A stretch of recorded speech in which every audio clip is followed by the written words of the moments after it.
সপ্তাহব্যাপী resistance উইকের অংশ হিসেবে আজ সারা দেশে সর্বাত্মক অবস্থান কর্মসূচি পালন করছে বৈষম্য বিরোধী ছাত্র আন্দোলন। বৃহস্পতিবার 15 আগস্ট সকাল 10টায় সারা দেশের সব ছাত্র জনতাকে ওই কর্মসূচি সফল করার জন্য আহ্বান জানিয়ে বুধবার এক বিবৃতি দিয়েছেন বৈষম্য বিরোধী ছাত্র আন্দোলনের অন্যতম সমন্বয়ক আবু বাকের মজুমদার। সকাল 10টায় কেন্দ্রীয় জামায়াতের স্থান হিসেবে শাহবাগে অবস্থান নেবে সমন্বয়ক সহ আন্দোলনকারীরা।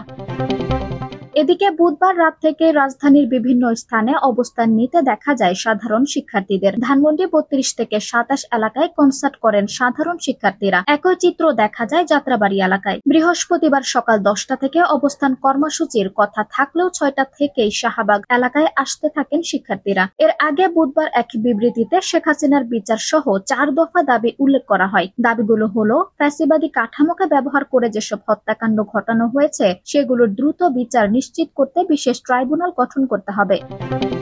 সংখ্যালঘুদের উপর আওয়ামী লীগ ও 14 দল সহ যারা পরিকল্পিত ডাকাতি ও লুণ্ঠনের মাধ্যমে গণ অভ্যুত্থানকে বিতর্কিত করার প্রচেষ্টায় অংশগ্রহণ করেছে তাদের বিচার নিশ্চিত করতে হবে। প্রশাসন ও বিচার বিভাগে যারা ছাত্র জনতার অভ্যুত্থানে হামলা, মামলা এবং হত্যাকাণ্ডকে বৈধতা দিয়েছে এবং ফ্যাসিবাদ বারংবার কায়েমের চেষ্টা করেছে তাদের দ্রুততম সময়ে অপসারণ ও বিচার নিশ্চিত করতে হবে। প্রশাসন ও বিচার বিভাগে যারা এতদিন বৈষম্যের শিকার হয়েছে তাদের জন্য সমান সুযোগ সুবিধা নিশ্চিত করতে হবে।